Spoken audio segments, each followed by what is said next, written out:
श्री सद्गुरु महाराज की जय।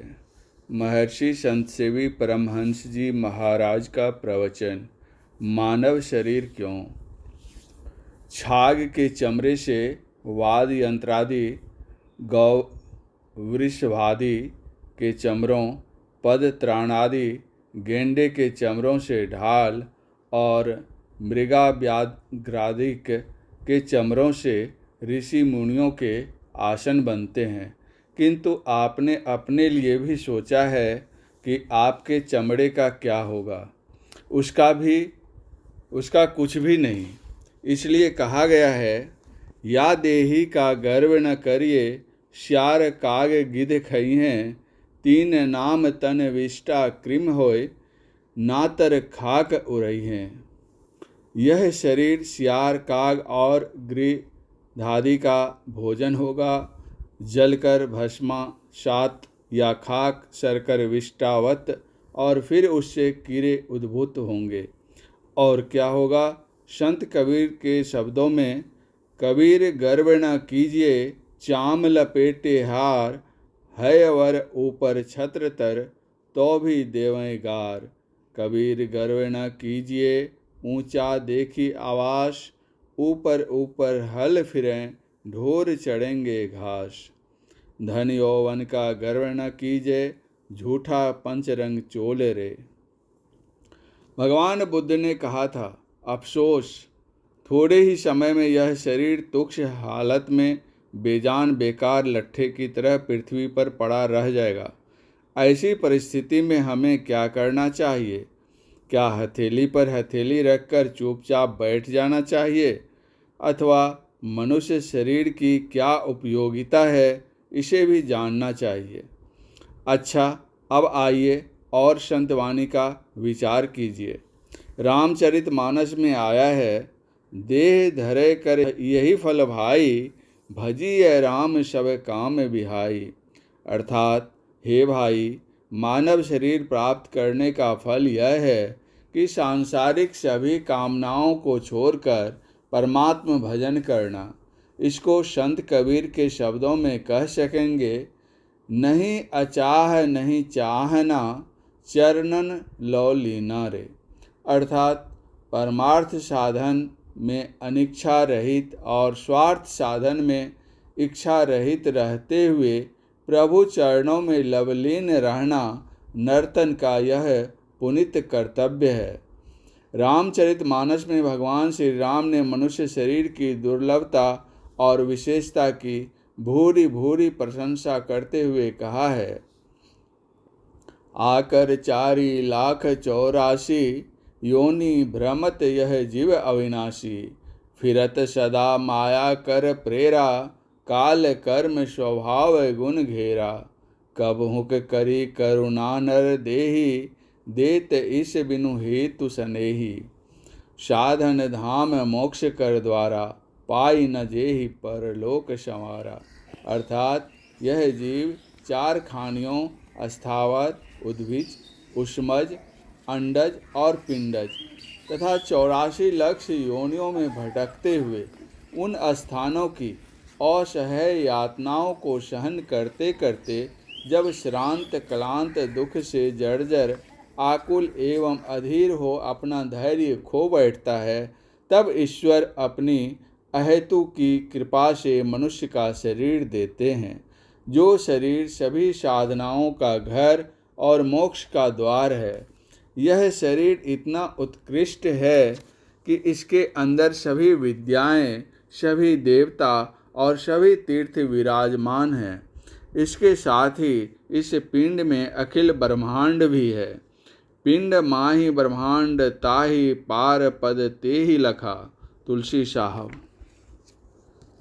ब्रह्मांड लक्षणम सर्वदेह मध्ये व्यवस्थितम। ज्ञान संकलिनी तंत्र। संत कबीर और संत गुरु नानक साहब ने पिंड को बूंद और ब्रह्मांड को समुद्र की उपमा देते हुए कहा है कि समुद्र में बूंद है, इसको तो सभी जानते हैं और देखते हैं, किंतु बूंद अर्थात पिंड के अंदर समुद्र अर्थात ब्रह्मांड है, इसको विरले ही जानते और देखते हैं। बूंद समाना समुंद में यह जाने सब कोय, समुंद समाना बूंद में बूझे बिरला कोय। संत कबीर साहब। सागर मही बूंद, बूंद मही सागरो, कवनु बूझे विधि जाने, उत्भुज चलत आपी करी चीने, आपे ततो पछाने। गुरु नानक साहब। इतना ही नहीं, गुरु नानक देव जी ने तो बताया है कि इस शरीर रूप गुफा में अखोट भंडार भरा हुआ है और परम प्रभु परमात्मा भी इस शरीर में विराजमान है। इस गुफा में ही अखोट भंडारा, तिसु विचि बसय हरि अलख अपारा। संत कबीर साहब ने कहा है, यह शरीर रूप घर देखने में तो 3.5 हाथ का या अधिक से अधिक 4.25 हाथ का है, लेकिन इसकी गहराई महासमुद्र से भी अत्यधिक है, क्योंकि समुद्र की तो थाह है और यह शरीर अथाह है। लेकिन जो इनमें डुबकी लगाता है वह बहुमूल्य रत्नराज परमात्मा को पाता है। कहा चुनावे मेरिया लंबी भीति उसारी, घर तो 3.5 हाथ घना तो 4.25, काया बड़े समुद्र केरो थाह न पावे कोई, मन मरी जई हैं डूबी के हो मानिक लावे सोई। संत कबीर साहब। इस प्रकार यह शरीर जलचर, थलचर और नभचर को तो कौन कहे, देव शरीर से भी बढ़कर है। साथ ही साधन धाम मोक्ष कर द्वारा कहकर भगवान श्री राम ने इसको और भी उत्कृष्ट बना दिया है। इसलिए चाहे किसी प्रकार की साधना या किसी भी प्रकार का ज्ञान आदि भौतिक या आध्यात्मिक हो, वह सभी शरीरों में सुलभ है। और जबकि इस शरीर में परम प्रभु परमात्मा निवास करते हैं, तब उनके स्वरूप की अपरोक्षानुभूति भी अन्य शरीरों में कैसे संभव है। अर्थात परमात्म स्वरूप की प्राप्ति भी इसी में पूर्ण रूपेण अपेक्षित है। इसलिए इस शरीर की इतनी महत्ता है और इन्हीं कारणों से मर्यादा पुरुषोत्तम भगवान श्री राम भी अपने मुखारविंद से बिना किसी हिचकिचाहट के सुस्पष्ट कह देते हैं, बड़े भाग मानुष तनु पावा, सुर दुर्लभ सब ग्रंथ ही गावा। ऐसी परिस्थिति में मनुष्य यदि देव देह या देवलोक या देव रिझावन के लिए यत्न करे तो विचारवान सहज ही समझ सकते हैं वह अपने कितने बड़े लाभ की उपेक्षा करके कितनी बड़ी क्षति की ओर अग्रसर हो रहा है।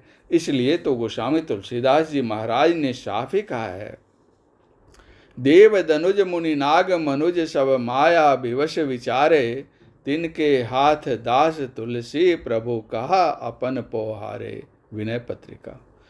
19वीं शताब्दी में एक महात्मा हो गए हैं जिनका नाम था तुलसी साहब। देव शरीर एवं देवलोक वासियों की अपेक्षा मानव शरीर को उत्कृष्ट बताते हुए वे कहते हैं, नर्तन दुर्लभ देव को सब कोई कहे पुकार, सब कोई कहे पुकार, देव देही नहीं पावे, ऐसे मूर्ख लोग स्वर्ग की आस लगावे, पुण्य छीन सोई देव स्वर्ग से नरक में आवे, भर में चारियो खानी पुण्य कही ताही रिझावे, तुलसी सतमत तत गए स्वर्ग पर करे खकार, नर्तन दुर्लभ देव को सब कोई कहे पुकार।